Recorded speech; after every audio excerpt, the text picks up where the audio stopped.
Atención, chiquillos, lo que voy a hablar ahora va a ser un poco de los agujeros más importantes de la base del cráneo y también hablarlo con la parte más superior, ¿ya? Que es algo que principalmente se presenta estas dudas, que es como identificar los huesos juntos y cómo se convergen todas sus características y agujeros importantes, ¿ya? Esto es lo que no tienen que olvidar, ¿no? Ya. Por lo tanto, vamos a partir de adelante hacia atrás, siempre la cara interna del cráneo, ya que va a ser la parte donde se contacta con el cerebro. En la parte más anterior vamos a encontrar principalmente el hueso, hueso frontal, ya, que se encuentra de esta forma. Si se dan cuenta, vamos a encontrar unas convexidades que van a representar a las eminencias orbitarias, ¿ya? Si doy vuelta a este cráneo, voy a encontrar que las órbitas van a ser unos agujeros que están perforando esta zona y vamos a encontrar una depresión. Esta depresión va a ser congruente con las eminencias que nosotros encontramos aquí, a cada lado de, en este caso, el etmoides, ¿ya? El siguiente hueso que vamos a ver va a ser el etmoides, que vamos a encontrar en la zona más superior, la parte de la crista galli, ¿ya? Si se dan cuenta, lo estoy indicando aquí con el lápiz. No es difícil de encontrar, en la zona más prominente va a ser, por así decirlo, va a tener una, va a ser oblicuo hacia atrás, y por la parte más adelante vamos a encontrar el agujero ciego. Si se dan cuenta, el agujero ciego se forma cuando se cierra con el hueso frontal, ¿ya?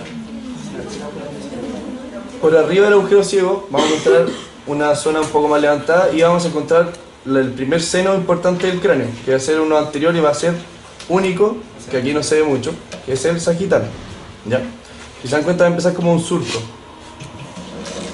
Si nos damos cuenta, en la zona donde está a ambos lados de la crista galli, vamos a encontrar dos depresiones, dos canales largos y va a estar perforado, ¿ya?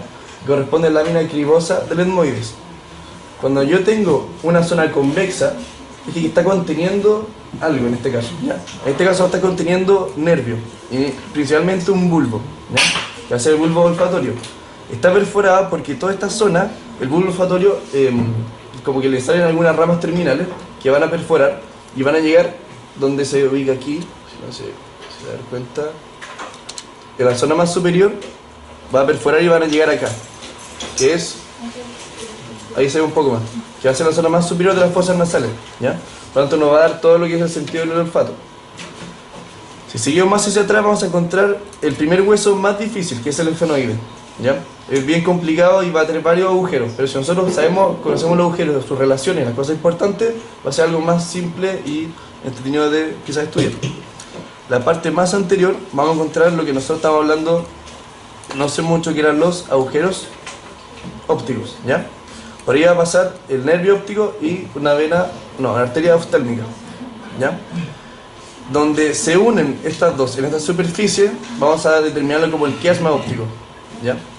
Detrás del quiasma vamos a encontrar, si no me equivoco, la fisura hipoficiaria o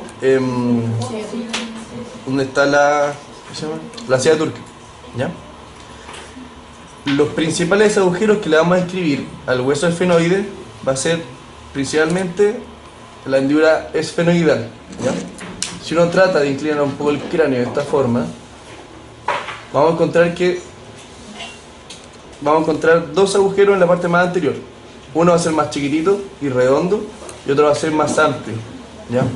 Este más amplio corresponde a la hendidura esfenoidal, que si dan vuelta al cráneo y lo ven por delante, vamos a encontrar que las órbitas en la parte más inferior y posterior y superior y posterior van a estar perforadas por dos hendiduras, ¿ya? Esta hendidura va a ser la que comunica con la hendidura esfenoidal de la que estamos hablando. Uno de los nervios más importantes que nosotros tenemos que manejar como futuro odontólogo es el nervio trigémino. El nervio trigémino va a estar dividido en tres: una rama oftálmica, una rama maxilar y otra mandibular. La oftálmica es la más anterior y superior. Por lo tanto, la rama oftálmica va a abandonar el cráneo por esta hendidura de esta forma, ¿ya?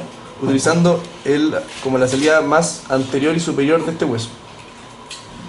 El siguiente agujero, que es el agujero conocido por todos, es el agujero redondo, ¿ya? Este. Más posterior yo puedo encontrar un agujero oval, que es un poco más grande, si se dan cuenta este, y muy cercano a él, y detrásito va a estar el agujero espinoso, ¿ya? Por el agujero redondo va a pasar un ramo nervioso muy importante, que es el nervio maxilar. para poder ubicarlo, normalmente es más fácil verlo mirándolo de frente. Yo me ubico en el piso de las órbitas, fíjense, y voy a encontrar una especie de surco. Este surco que se describe una dirección anterior hacia posterior es el surco infraorbitario, ¿ya? ¿Por qué es importante este surco? Porque va a ser la continuación principal de este nervio. Por lo tanto, si yo sigo el surco, voy a encontrar el agujero de salida de este nervio, ¿ya? La parte más extracraneal. Entonces vamos a encontrar el agujero redondo, ¿ya? Luego del agujero redondo vamos a hablar del agujero oval. El agujero oval, que se encuentra es más grande, se encuentra más en el posterior, ¿ya? Va a ser fácil de confundir con el agujero que está inmediatamente al ladito, que es el agujero espinoso, ¿ya? Oval, espinoso. El espinoso es notoriamente más pequeño, así que una forma de diferenciarlo es que uno más grande, oval, y el otro más pequeño. Por el agujero espinoso, o sea, el agujero oval, va a pasar el último ramo nervioso del nervio trigémino. Y ahí vemos el nervio oftálmico, que sale por la hendidura, el nervio maxilar, que sale por el agujero redondo, y ahora vamos a ver dónde sale el nervio mandibular, que es principalmente por esta zona. Posteriormente a él va a estar el agujero espinoso, por el que sale la arteria meninge media, ¿ya? O sea, entra al cráneo la arteria meninge media. Como tenemos una relación tan íntima entre estas dos estructuras, principalmente vamos a encontrar como un entrecruzamiento. Por lo tanto, si yo tengo el nervio mandibular que sale por el agujero oval, voy a tener una rama meningia del nervio mandibular que sale por el agujero espinoso. Y al mismo tiempo, si yo tengo la arteria meninge media que entra al cráneo por el agujero espinoso, voy a tener una rama mandibular de la arteria meninge media que va a entrar por el agujero oval. Pero aquí es lo importante, saber que tenemos 4 agujeros principales: hendidura, redondo, oval y espinoso. Pues la hendidura, rama oftálmica del nervio maxilar, o sea, el nervio trigémino. Del agujero redondo va a ser la rama maxilar, agujero oval, rama mandibular, y la arteria meninge media por el agujero espinoso, ¿ya? Esos son los importantes 4 agujeros que tienen que conocer de este hueso, ¿ya? Articulando este hueso con sus otros huesos, si se dan cuenta, aquí tenemos el temporal, ¿ya?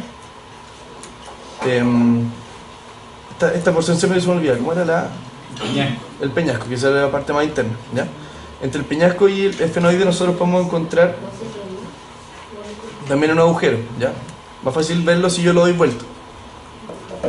Vamos a describir 2 agujeros importantes además, que va a ser uno más posterior y otro más anterior, ¿ya? Por el más posterior voy a encontrar un agujero de salida. Nosotros antes habíamos hablado de un seno importante anterior, que era el seno sigmoideo, o sea, el seno sagital. Ahora vamos a hablar de un seno más posterior, que va a ser el seno sigmoideo. El seno sigmoideo recorre toda esta zona, acanalando la parte craneal de este hueso, y vamos a encontrar que va a tener un agujero de salida, que va a ser este, ¿ya? Es el más posterior. Entonces tenemos el esfenoide que se puede ver, y el más posterior va a ser este, agujero arcado posterior, ¿ya? Por este agujero va a salir del cráneo el seno venoso sigmoideo, que es el que recorre todo esto, ¿ya? ¿Lo ubican ahora, cierto? Transverso. Para transverso. Me equivoco. Y si yo lo doy vuelta, vamos a encontrar el agujero de entrada de la arteria carótida interna, que sería este, ¿ya? Este agujero es importante porque va a ser una arteria que va a ser muy importante y va a estar principalmente recorriendo el hueso temporal. En la parte más posterior también se vamos a describir 2 tipos de agujeros, que va a ser en la zona del hueso occipital. Un agujero posterior, o sea, 2 pares, y pares anteriores, que van a ser los agujeros condilios anteriores y posteriores del hueso occipital. Condilio porque está cerca de esta zona articular, ¿ya? Nunca se olviden de eso.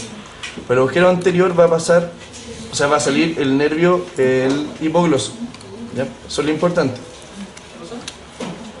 ¿Qué más? El clivus va a ser esta zona, lo que se conoce como la relación entre el hueso occipital y el hueso esfenoide, ¿ya? Entonces, importante siempre recalcar que la relación va a ser de anterior a posterior, va a ser frontal, con su etmoide en la zona más medial. Va a encontrar el hueso esfenoidal con su sala y su cuerpo. Va a encontrar el hueso temporal, especialmente con la porción petrosa. Y vamos a encontrar la zona más posterior en los huesos occipitales, ¿ya? Importa siempre acordarse de las cosas que atraviesan cada agujero. Los agujeros más importantes son los agujeros que vamos a encontrar en la zona de la relación con el nervio trigémino. Entonces, oftálmico, maxilar y mandibular. Muy bien. Un aplauso. Un aplauso.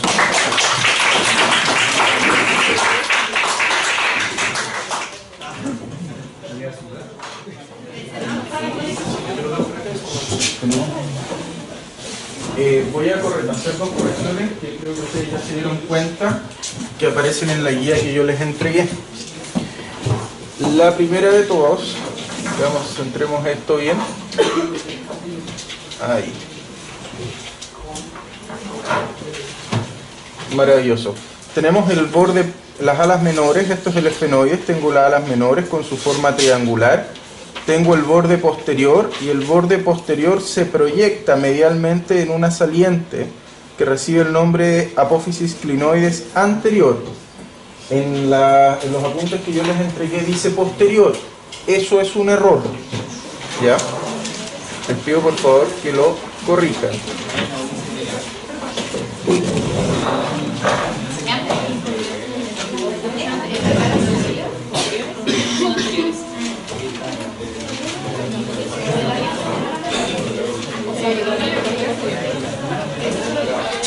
Lo segundo que quiero explicar, la verdad es que no logro obtener una buena imagen acá, si es necesario voy a pasar por todos los mesones, es la siguiente.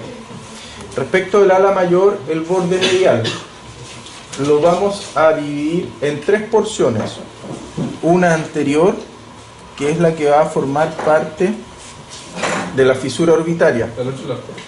¿Qué más? ¿Qué son? Me cuesta ahora. ¿Se entendería yo, no? Uno anterior, uno medio que va a estar unido al hueso y uno posterior. Esta parte posterior, aquí es donde encontramos la segunda parte. La parte posterior del borde medial del ala mayor la vamos a dividir en dos segmentos, uno anterior y otro posterior que se une al temporal, y el segmento anterior, el que va a formar parte del agujero, va a presentar una saliente que recibe el nombre de língula sola, no língula mandibular. El mandibular está mal puesto, ¿ya? Entonces esa parte hay que borrar. Solamente esos dos comentarios.